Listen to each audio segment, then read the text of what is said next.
Presidential hopeful Peter Obi cautions detractors with litigation intention to stay off the National Democratic Congress NDC as it pairs with former presidential candidate Robbie Okonkwoso ahead of 2027. We're examining the dynamics tonight. And Supreme Court judgment may have failed to give finality to the leadership crisis in the PDP as Makinde Back Group sets up caretaker National Working Committee cites judgment on status of suspended NWC members in 2025.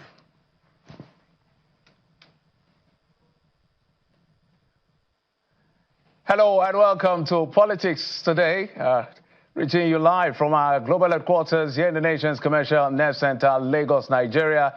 I'm Jeffrey Uzama, sitting in for Seun Okinbalaye. And there's a lot happening in politics. And this season, you will hear a lot of political realignment, movement, and everything in between. The responsibility hasn't changed on the program. It's always about bringing you up to speed with what's playing out as far as the political season is concerned. Now there has been jabs, there have been horse trading, if you will. There has been what certain persons may call betrayal. Today is going to be heavy on politics because time is racing. Time is running out for a lot of these political parties, especially the opposition political parties who seem to be not together in certain parts, depending on which political party you're looking at, especially the ones that have the attention of the Nigerian people. You know the ones I'm talking about. Today is 4th of May. They have between now and the 30th of May, all of the parties, all of it, APC, NDC, now that has joined the league now, ADC, there's so many C's. I don't know whether these C's and D's are going to cause problem. PDP, they have from now till May the 30th to make a final decision on who will be their candidate in the coming election in 2027. And the rule is quite simple by INEC. And one of the things that is causing all of this, you call it political frenzy, if you will, is because of the strictness of INEC's timetable. INEC is bound by law to follow its own guidelines and timetable or schedule of events.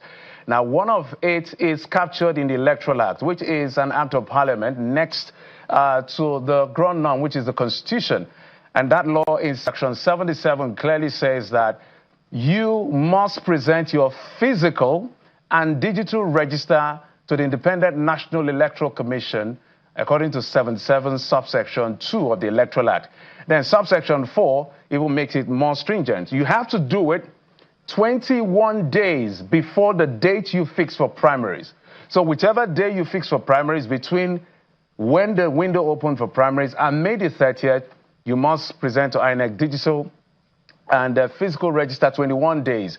So if we do our mathematics correctly, they may just have perhaps maybe between now and the next 5 days or so to be able to put their acts together to present a digital register to INEC for the parties who haven't done so already.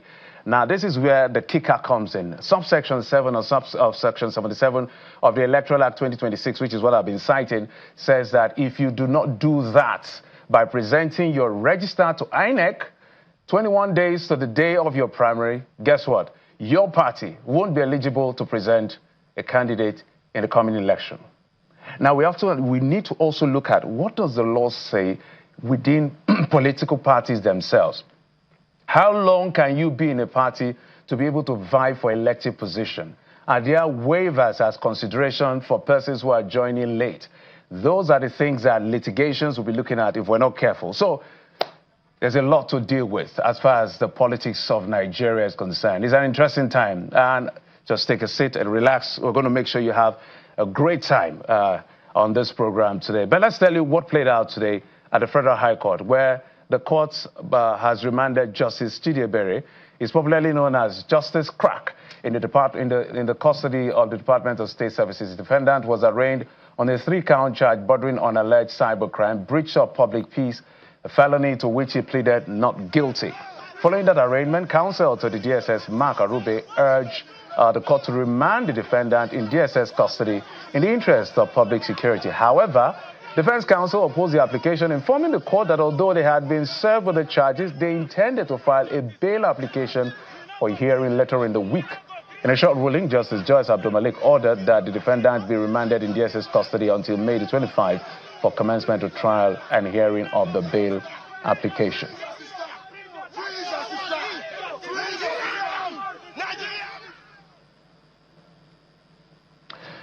Let's also tell you what has been playing out, what has been playing out as far as the politics is concerned in the PDP. Now, the Supreme Court had ruled about the Ibadan Convention, nullifying that convention. But there is something in that ruling that has generated a lot of controversy, and that has to do with the status of certain persons like S.A.N. Ajibade and Samayahu, which the Makinde group is holding on to, that if the Supreme Court upheld their suspension as valid under Damagung, that means whatever they did in terms of knock-on effects becomes invalid. So they are saying, by the judgment of the Supreme Court, by their own interpretation, there is no leadership in the PDP.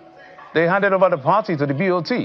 And today, the BOT handed over the party to a working committee. They call it the Interim National Working Committee, the parallel to the National Committee, Working Committee led by Abdurrahman Mohammed. Let's take a listen to some of the excerpt of what played out today in this group of the PDP.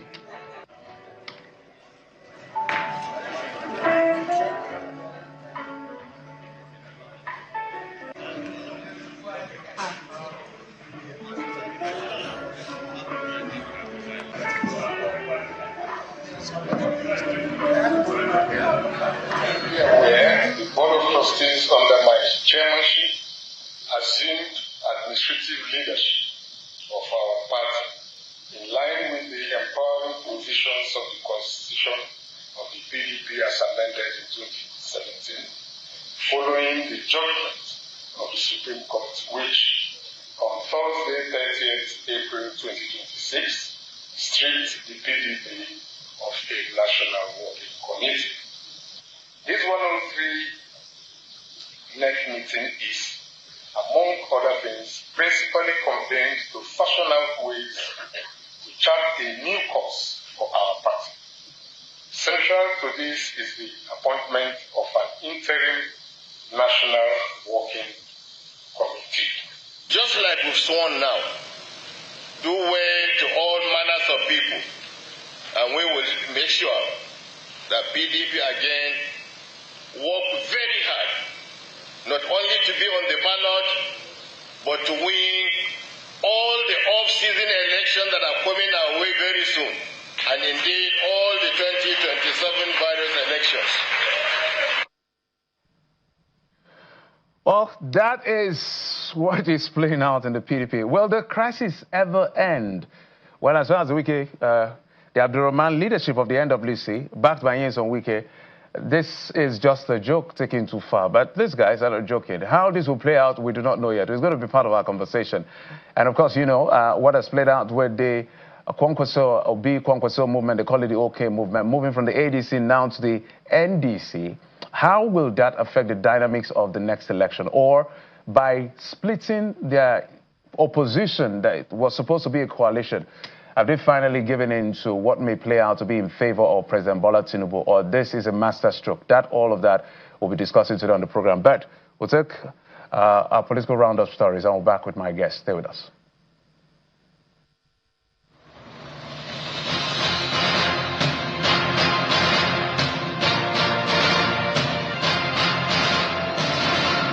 The All Progressives Congress in Benue State says its prolonged internal crisis has been resolved after a high-level reconciliation meeting in Makurdi. The peace meeting brought together Governor Hyacinth Alia, party leaders, lawmakers, and other influential stakeholders across the state. Secretary to the Government of the Federation, Senator George Akume, announced the resolutions after a closed-door deliberation. Akume said stakeholders openly reviewed grievances, disagreements, and political misunderstandings that had weakened the party and now have agreed to prioritize unity, dialogue, and mutual respect moving forward. The Enugu State Governor, Peter Mba, has commended the people of Enugu North Senatorial Zone for their endorsement for his second-term bid and that of President Bola Tinubu. He was speaking at a rally organized by the Enugu North Senatorial Zone to celebrate his milestones and support his re-election bid. He also commended the people for supporting President Bola Tinubu's administration. To Oyo State, where the former Minister of Power and governorship aspirant of the All Progressives Congress in Oyo State, Adebayo Adilabu, has dismissed the reported endorsement of Sharafaddin Ali as the party's consensus candidate for the 2027 governorship election.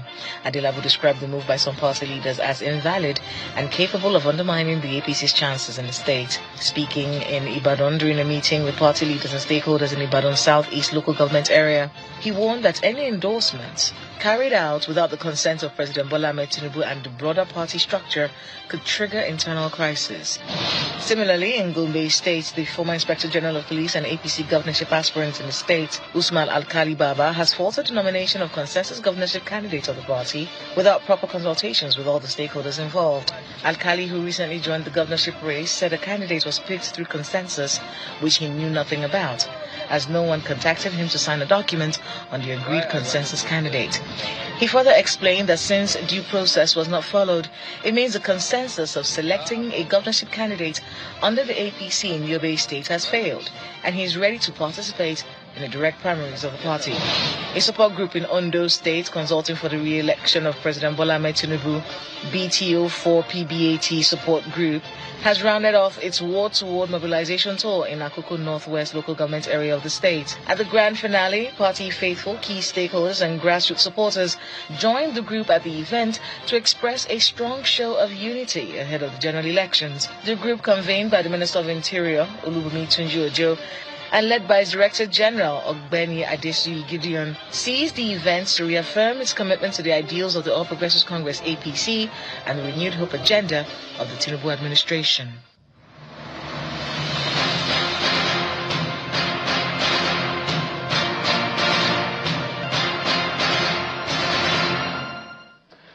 Today the program is going to be less on governance because the politicians have somehow found a way for us not to discuss governance extensively, because if the parties were stable by now, what some of us journalists will be doing right now is to seek alternative ideas and what the other persons or other groups or other political parties want to present as alternative to what President Bola Tinubu is doing, so that Nigerians can weigh for themselves which is a better option, whether to keep the job of President Tinubu or to vote him out in 2027. But now we do not have that luxury because the opposition is battling literally for survival from one defection, one movement to the other. So let's bring in one of my guests. So he's going to be big on politics and why this is important and how it's going to affect the elections in 2027. Buba Galadima, a statesman, as well as a member of the, he should be a member of the NDC, NNPP and ADC. I want to guess he's now in NDC. Mr. Galadima, thank you so much for joining us on the program.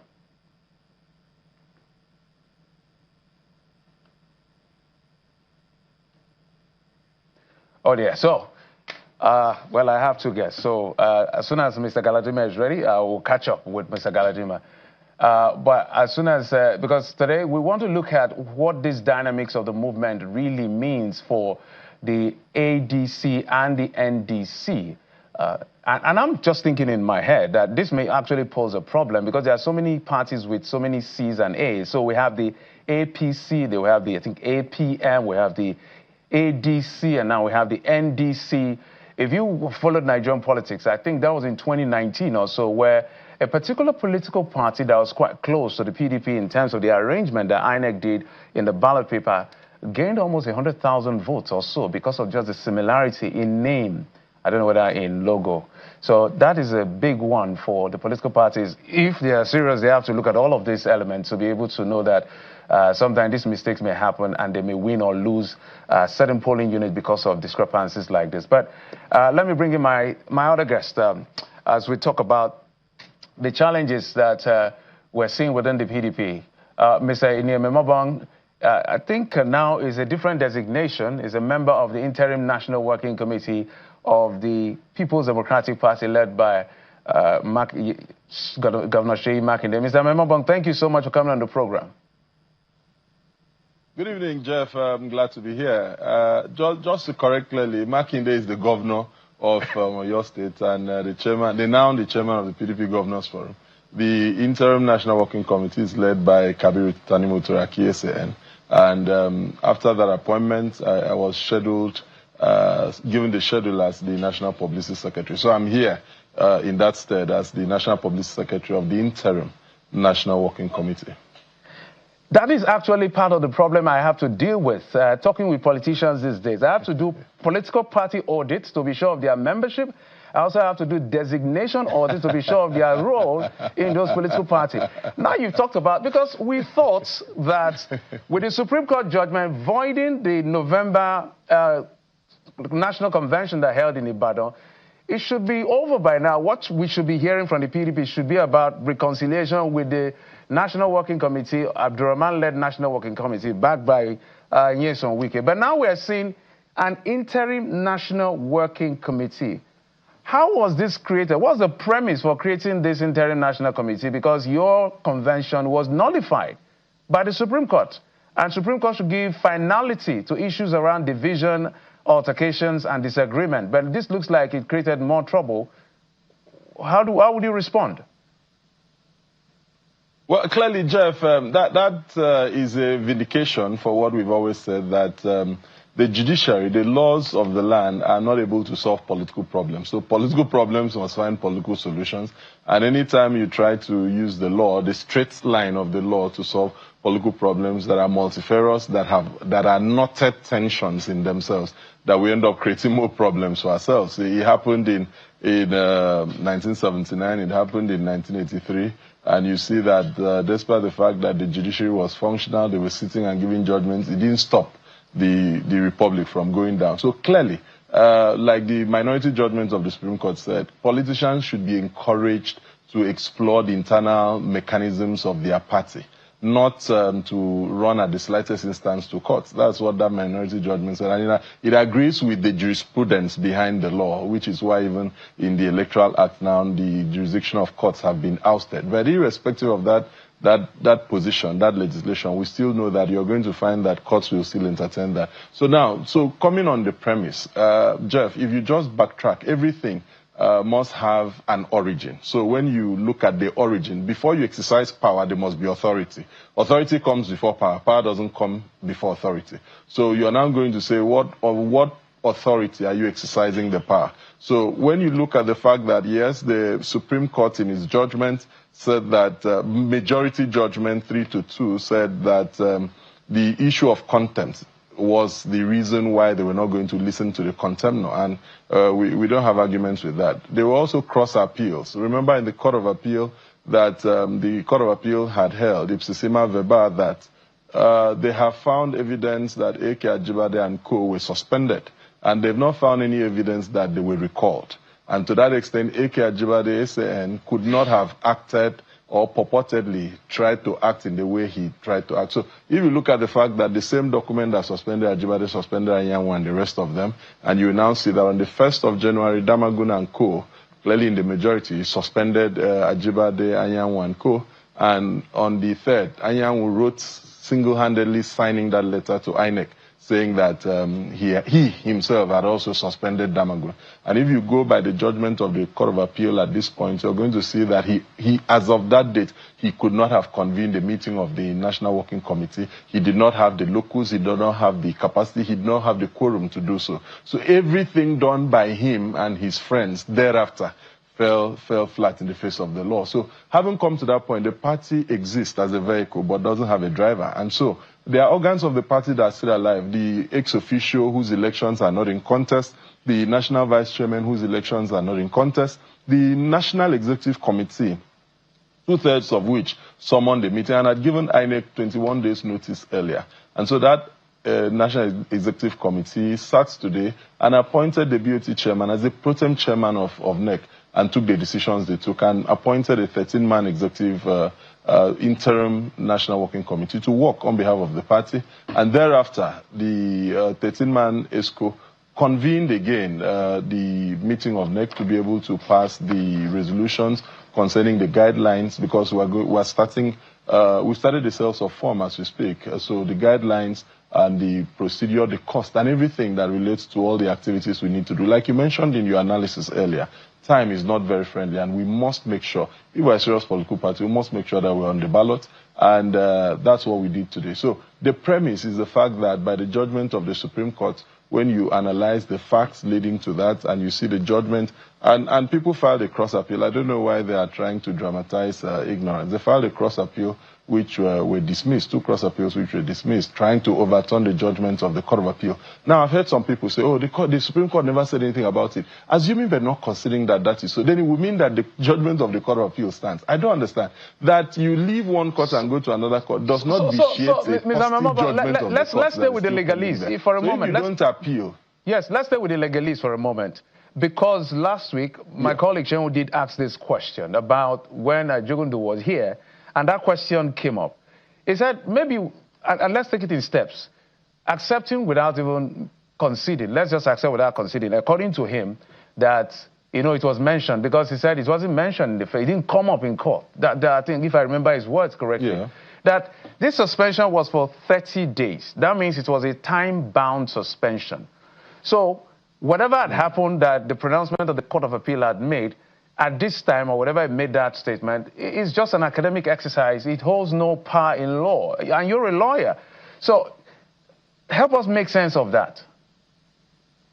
Clearly, Jeff, let me help make sense. Let me not make sense legally. Let me make sense ordinarily. Let's use ordinary English.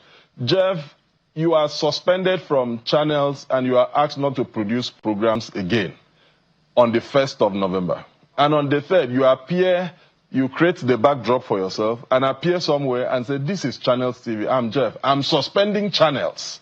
And you're suspended for 30 days and asked to proceed to a National Disciplinary Committee. There's a condition subsequent.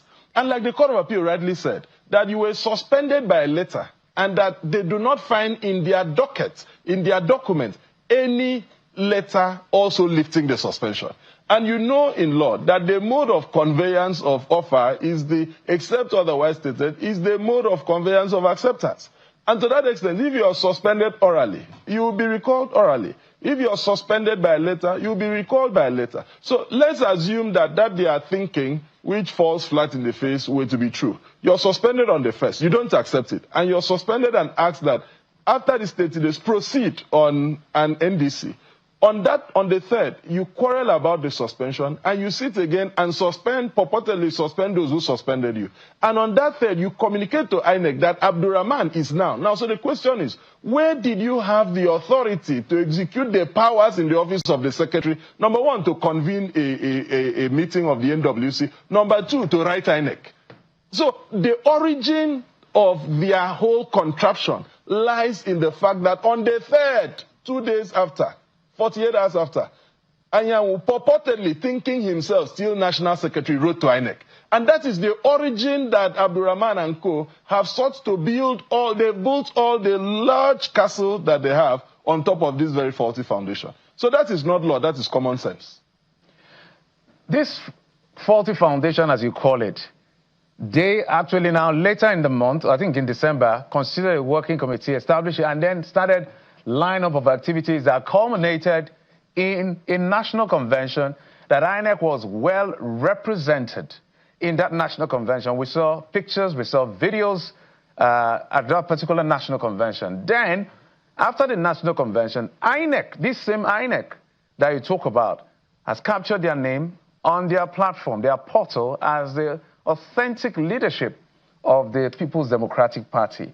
So are you saying that INEC is in violation of the law? If you went to the Supreme Court and you said the Supreme Court has made a pronouncement nullifying your own convention, but by extension, because there is no letter that lifted the suspension of Anyanwu and the rest of them that were suspended for 30 days, they continue to be suspended, or whatever action they took during their suspension has a snowball effect, so whatever they did, knock-on effect, is unconstitutional. INEC has still not, at this moment, removed their name as National Working Committee of the People's Democratic Party. So, are you saying INEC is in contradiction or is in breach of the law or the judgment of the Supreme Court? Well, clearly, INEC has never hidden where it stands on this matter, unfortunately. And the learned senior advocate who heads INEC can interpret the law for himself, and that's what we've been saying. While procedurally he may be asking for the advice of the Director of Legal, but he himself, as the senior advocate, has the capacity to undertake a community and compound reading of the entire judgment. Now, beyond that, in the Court of Appeal in Ibadan, where INEC is a party, INEC is aware that the court adjourned for parties to seek settlement. But within the period of that adjournment, because INEC would say, oh, there was no positive order. But the learned senior advocate knows that whether there is a positive order or not, if we've submitted to the jurisdiction of courts, then we must not do anything, to undermine the court or make the eventual judgment of that court nugatory. But he sends people to go and monitor the event. The monitoring of that event, the attendance of INEC or not, does not qualify or disqualify a process. At the end of the day, what we can assure, because we're not going to let all the cats out of the bag from here, but we can be sure that at the end of the day, we'll see who laughs last. And at the end, I hope that INEC, and again, whether or not this is the first INEC that has been so discredited prior to an election. Others have their challenges during elections and have their challenges after elections. But this INEC, as constituted today, has been so discredited prior to these elections. And we hope that by the time all the court judgments were still before the Court of Appeal, incidentally that matter has now been pulled from Ibadan and brought to Abuja. Not a problem. We are still, there's still a matter at the Federal High Court. There are other matters that are still coming up, which must determine these matters comprehensively. And like I said earlier, we are determined to fight for the soul of this party in a way and manner that the soul of the People's Democratic Party will not be used as an appendage of the All Progressives Party. It would not happen. So let's look at it critically again, out of just sheer thinking. Is this really about what the law says, as you've alluded and eloquently defended, or is this about, you spoiled it for me, I will spoil it for you? No, it's clearly the law. You see, I have analyzed, like I simply told you. I said, let's leave law. Let's use you so that you understand. You see, advice is better given on the third person. But good analogy is better done in the first person. So I used you so that you understand that the management of Channel suspends you. I know they won't because you're a good gentleman. Suspends you on the 1st of November. On the 3rd, you put this backdrop in your house. Put a phone. You don't even need a camera. Put a phone and transmit and tell the world, welcome to Channels TV. My name is Jeff. I am informing you that I've suspended Channels. Now, tell me that is the origin of every other thing you have done. And now you're saying you can now build a story building on a faulty foundation. It will crash. The origin of what they are holding on to started on the 3rd, on a letter authored and sent to INEC on the 3rd of November. That letter, he could not have signed it because according to the Court of Appeal, as of the 3rd of November, he had no capacity to have summoned a meeting, even if the chairman were to direct him to summon the meeting. Incidentally, by our constitution, the secretary acts in the exercise of the duties of powers of his office subject to the permission and concurrence of the chairman. So assuming but not considering that Damagun could have even directed him to call a meeting, having been suspended on the 1st, on the 3rd, Anyanwu had no capacity in law to have convened that meeting. And so the question is, where did he take the locus to convene that meeting? Where did he take the quorum to convene that meeting? There are 15 members of that school. And 10 of them signed a letter against him. I mean, it was simple majority, and they suspended the rest of them. And the Court of Appeal clearly said that they can't even question that act being an internal affair of the party. That discipline of membership is an internal affair of the party, and they will not go into it. That is why they sought to cross-appeal. They cross-appealed the judgment, and the Supreme Court dismissed it and called it vexatious. So I don't know how it's difficult. I realize that these people on this side have a penchant for subjectively interpreting the judgments of court to their favor. When Anyanwu went to the Supreme Court said that the determination of who is the secretary of the party was an internal affair. And I mean, the majority from the caucus in the southeast had agreed then that Anyanwu was no longer. But they did this type of thing that tried to do, bamboozle the people into accepting, and brought a gentleman who was kept as the chairman of the Reconciliation Committee, who hoodwinked the party into accepting, and they said, look, that INEC says if Anyanwu doesn't sign, they won't agree. What kind of ludicrous thing is that? It would not happen now. We would fight to ensure that the judgment of the court, as given by the Supreme Court, upholding the judgment of the Court of Appeal, is enforced. And there are cases in court to ensure that happens. But whilst that is happening, we've started the sales of form. Yeah. We are going to screen candidates. we are going to present candidates. Yes, I wanted to come to that. I'll be glad to come back here. Yes, I have just about less than 1 minute with you on the program. 2 questions. So are you going to be corresponding with INEC that doesn't recognize you? That's on one hand. Isn't it embarrassing for both the Makinde and the Wike side of the divide in PDP that a party that came into the last election in 2023 with about 13 members in its governors forum today has a 1-member governors forum with his own national chairman of the governors forum of the PDP and the deputy have now all left to the APC. How do you want to come out of this? Because it looks like, let me ask, doesn't it look like the PDP is just going to be participating in this election, not contending? If you can answer in 1 minute. No, clearly we are contenders in this, and we are like the phoenix.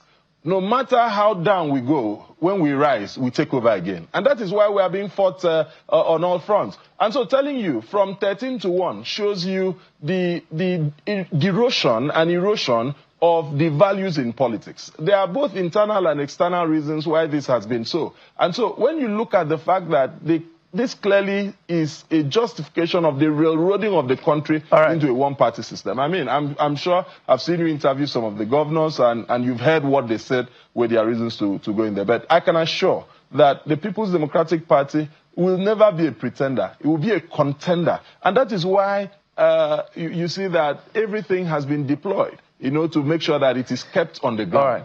But at the slightest opportunity, this party will spring surprises. We will wait to see what those surprises will look like. The first party in a long while to have 2 groups selling nomination and expression of interest forms. And your monies are quite big, 100 million and 50 million. Wish you guys the very best. Wish you guys the very best. Ini Ememobong, the National Publicity Secretary of the Interim National Working Committee of the People's Democratic Party. I hope we don't run into legalese problem with these introductions of all of you these days. Thank you so much for coming on the program. I appreciate it. If you do, we are willing and ready. If you do, we are willing, ready to defend you in court. And you know that I'm not afraid of court cases. There's a concept of... I'm not afraid of court cases. I'm just saying, put your house together so there can be clear introduction of all of you. That's what I'm saying. All right. Thank you. We'll take a break, and when we come back, we're going to talk about the NDC. It wasn't really a conversation just maybe 2 weeks ago, apart from the fact that Seriake Dixon, former governor of Bayelsa State and senator in Bayelsa State, floated a national party who is the national leader of that party. But today, as we speak, he has 2 movements within his party, and perhaps they are going to be the presidential and vice presidential candidates. How does this affect what plays out in 2027? And what's the fate of the ADC? Buba Galadima is my guest. Join us in just a moment. We'll be back.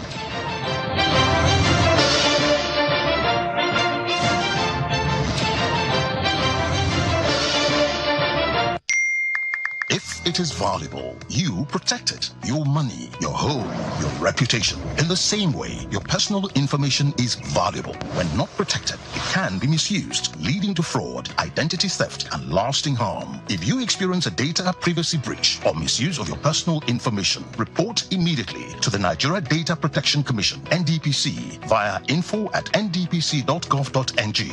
Every organization that collects and processes data are known as data controllers and data processors, and required to comply with the provisions of the Nigeria Data Protection Act 2023, which include registration and renewal with the NDPC. Kindly note that the NDP Act compliance audit for year 2025 is ongoing. Ensure compliance to avoid sanctions, fines, and operational disruptions. Visit services.ndpc.gov.ng. This announcement is from the NDPC, Nigeria Data Protection Commission, championing privacy rights.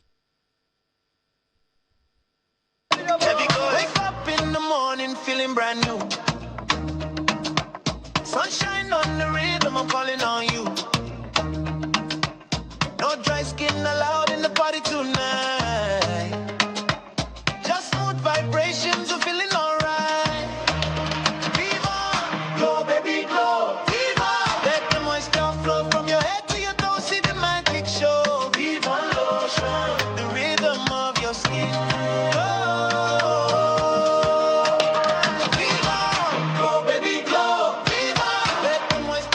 From your head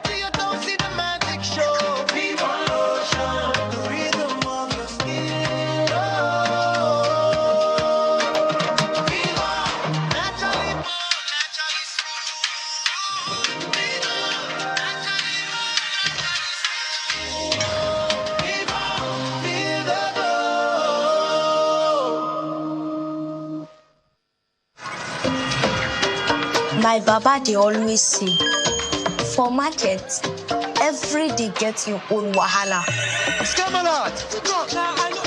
Sometimes people go on scam you. But Baba say, no be by gra. You must cool down, dey sharp. Because with OPay payment, your money go enter sharp, no story. But inside market, anything fit happen. One day, we no see phone again. My Baba remember OPay USSD lock, dial *955*131#. Baba press am, lock account. From market woman to driver, from small boy to big man. Now OPay, they protect people like us. My Baba fit sell, press phone, collect POS, and still they teach me price. And when they don't tire am, go just tap OPay night guard. We no fear for this our hustle life. Now OPay be the people payment shield. Sunu Assurances Nigeria PLC invites our valued shareholders to participate in the 9.3 billion naira capitalization through a rights issue of over 2 billion shares of 50 kobo each at 4 naira 50 kobo per share on the basis of 5 new shares for every 14 shares held as of 12th February 2026. The acceptance list opens Monday 13th April and closes Wednesday 20th May 2026. Consult your stockbroker or professional advisor for guidance.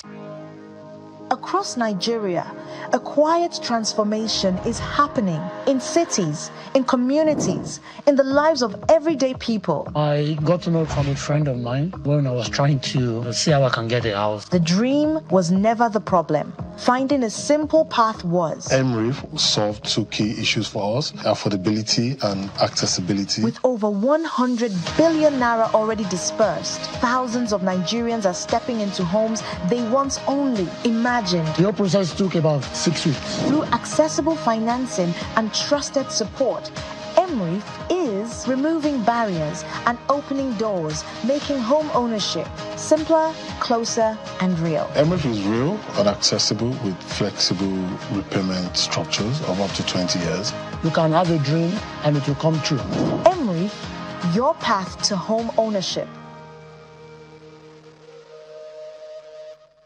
Malaria is gone. No more cold and rain. What is wrong with my husband? Ma, he was very sick in the office. This is a lab result.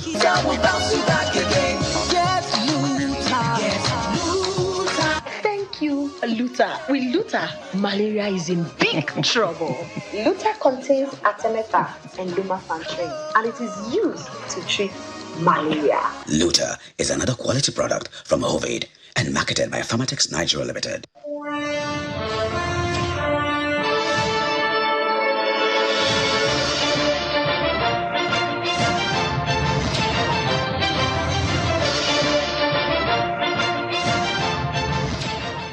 Welcome back. Let's bring in my guest, Mr. Buba Galadima. Joins us from Abuja studio. Mr. Galadima, thank you so much for coming on the program.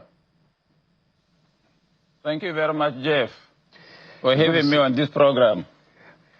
Okay, I'm trying to. I see what you're doing there. You haven't paid us for that commercial, but I'll let it slide. I will let it slide, Mr. Galadima. So, in rather very quick succession, from NNPP to ADC and now to NDC, it arouses curiosity. And there were reasons given by Mr. Peter Obi as well as Mr. Robbie Ukwankwoso, both former governors and former presidential candidates in different political parties. And the next election, they seem to be pairing to face the president. What really happened that Nigerians need to know that led to the collapse of what was looking like a strong coalition? Initially, coalition was a bit taken for granted, but somehow all of the persons who were able to get 6.1, 6.9, 1 point something million votes came together, and it was beginning to look like, well, we're beginning to look like a coalition that will give President Tinubu a run for his money. And now everything has collapsed. What happened? Well, Jeff, I presume that's Jeff? Yes, that's me. My name is Jeff. Yeah, it's okay. Thank you very much for this opportunity. And all Nigerians know that we are living in difficult times these days in the political front, that the government of the day and the ruling party decided to make Nigeria a one-party state. And in that effect, they want to assure themselves that the only way they can win election is to have a single candidate. That is President Bola Ahmed Tinubu. They are allergic to democratic competition. So they have gone to town, in our own estimation, to destroy all political parties. They destroyed the NNPP. They destroyed the LP, that's the Labour Party, on which both Konkoso and Mr. Peter Obi had run in 2023. They wanted to disenfranchise them, and they congregated in the ADC with the hope. And that congregation in the ADC was the making of the president and the government itself. Because if not for what they did, I don't think some of those gladiators will ever come under the same roof. However, all that is history. Any sensible Nigerian, every intelligent Nigerian should know that the judgment of Justice Joyce Abdul Malik on Wednesday last week and the judgment of the Supreme Court on Thursday last week has completely disenfranchised the ADC as a viable political vehicle for the 2027 elections. Therefore, but I think I need to say something here, even though it is extremely confidential, that even before these judgments, some good Samaritans have, during our sniffing to find out what is happening, had advised us that we should better look for another platform. Why? Because they said that they don't think this judgment would be favorable to us, and that the ADC would be an available vehicle for contest in the 2027 election. So, we being wise politicians, as we are, and being masters of this game, started to look for alternatives, and now await the judgment. And that judgment came on Wednesday. That was the first salvo fired by Justice Joyce Abdul Malik. And for anybody to now know or think that a High Court judge will pronounce judgment on an issue that is before the Supreme Court, you know that something is wrong. And that you better pick race if you have the legs to run. So we waited for the Thursday judgment. That happened. So we now started reaffirming our position to look for an alternative. And it is this alternative that culminated in us yesterday, the principals declaring for NDC party. So, and I would want to say categorically on this program that we had asked some of our allies in the ADC to really pick race and look for an alternative platform, because the judgments have sown a booby trap for all those that will be trapped in it. And so, I even want Mr. Galadima, if I may comment, any wise politician... Yes. My apologies, sir. If you can answer... wise politician... Just a moment, sir. Because of time, I want to ask as many questions as possible. So, it calls to question the ability of the politicians themselves to be able to have foresight to see where the coast is clear or where the coast... At what point did you discover there were cracks? Because this is what you're saying on TV and what has been written out. But some people are saying, for instance, for Peter Obi, for instance, especially the APC are saying he shies away from contest. That happened in PDP, for instance, in the People's Democratic Party. When he realized he couldn't get the ticket, he went to the Labour Party, and it was easy for him. And then when there were issues in the Labour Party, now he went to the ADC. Now seeing the handwriting on the wall, perhaps now saying that, oh, maybe this contest may not favor me, whether it's consensus or primary, he has now left. And then your principal has now been put in the same boat. Is this about litigation or inability to be able to foster some level of political maneuvering to get the ticket of the party? Is it about ticket? The vehicle is not available by the judgment. We didn't leave until there was a judgment setting a booby trap for everybody within the ADC. And this is why we are using this opportunity to call on the remnants of our comrades still in the ADC to come to NDC, where we will have a level playing ground. We are all joiners within a day, and where primaries would be held. And I'm particularly calling on former Vice President Atiku Abubakar to jump ship and come to the NDC such that there would be a level playing ground for everybody, because all of us are now joining at about the same time, such that there will be a free, fair, and transparent and level playing ground for contest to get the ticket of the NDC. And whosoever refuses to do that means he's the enemy of Nigeria by refusing, by scattering the unity of the opposition political parties and their ability to unseat President Bola Tinubu. It is Mr. only Galadima, those who let me come ask to you, this NDC. my apologies, sir. I did say that I want to ask you as many questions as possible, so I may be butting in intermittently. Bear with me. So, do you think that the NDC, for instance, is very okay right now for anybody to come in? Because I say that I think the AGA, they say they are going to sue INEC over it for their registration. I think there was another case by the AGF also, if I stand to be corrected, about the registering some political parties as well. So, are they free of litigation issues? This NDC? As we speak now, NDC is very clean and as white as the snow, no encumbrance on it. And if anybody is suing INEC and does not suing INEC does not mean that he's suing the NDC.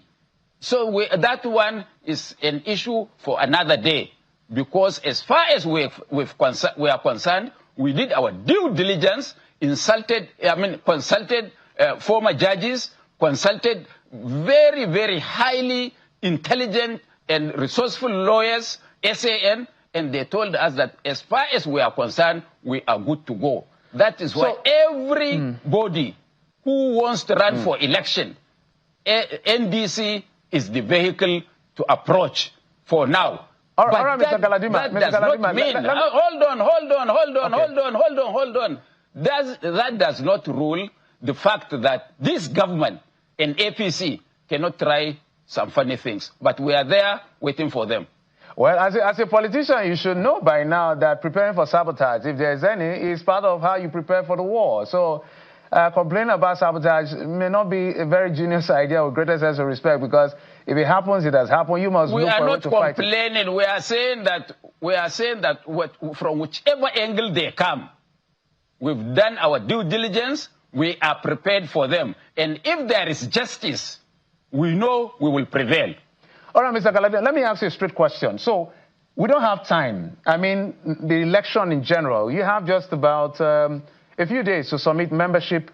That's NDC now, because you just joined, so I'm sure your name will be listed. That will be submitted to INEC in the next maybe 4 or 5 days to INEC.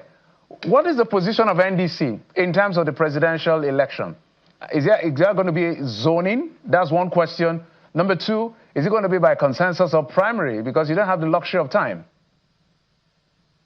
Well, I don't know whether you're saying election. I'm talking about primaries. That's what I'm saying. That's our major issue now before us. Primaries.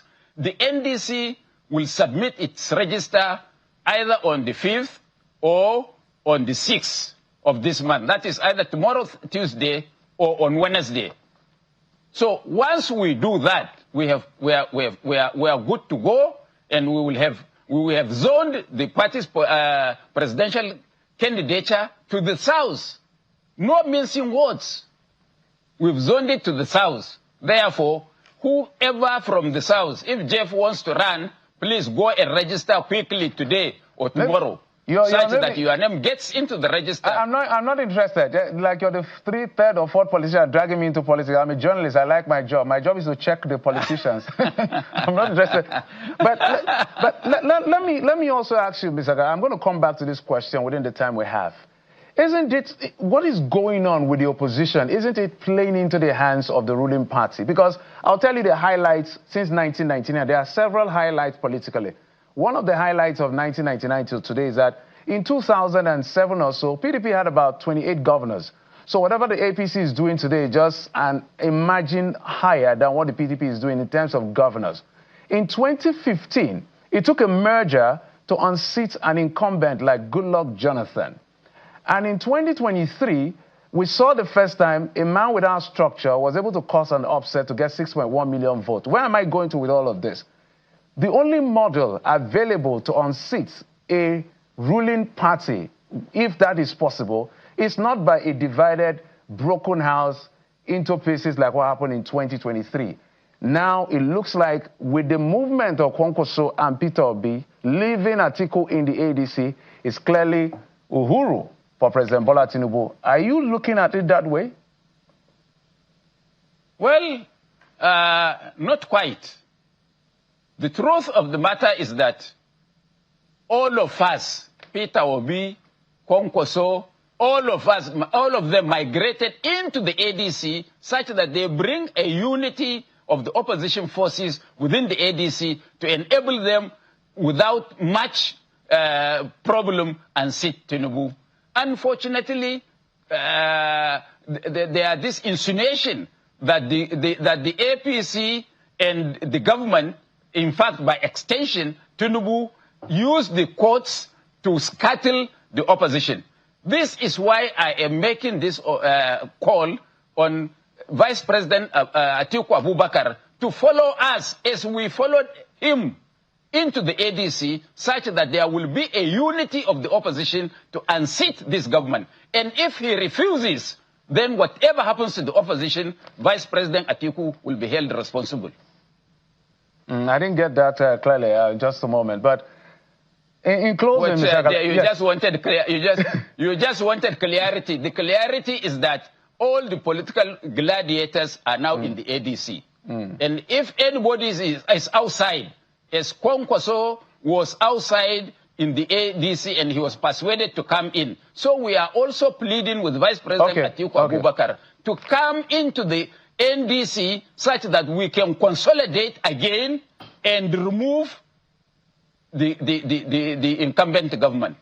That is what I'm saying. Mr. Galadima, and if he refuses to that, hold on now. And if he refuses to do that, then the ball is in his court, because he has now scuttled the unity of the opposition to unseat this government. Because he cannot continue beyond tomorrow to be in the ADC, or else he has agreed now to forfeit his right to contest in this election in 2027.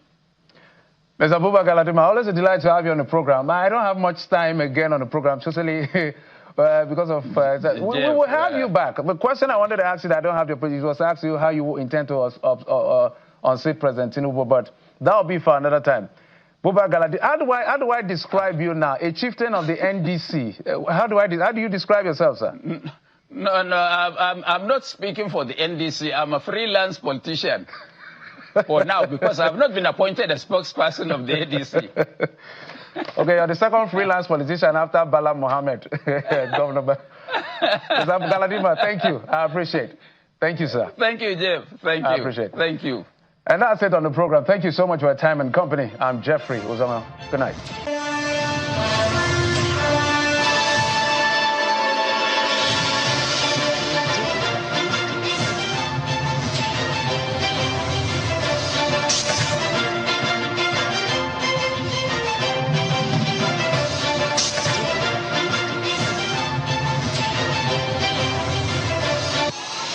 Lawmakers within our national and state assemblies are the voice of the people.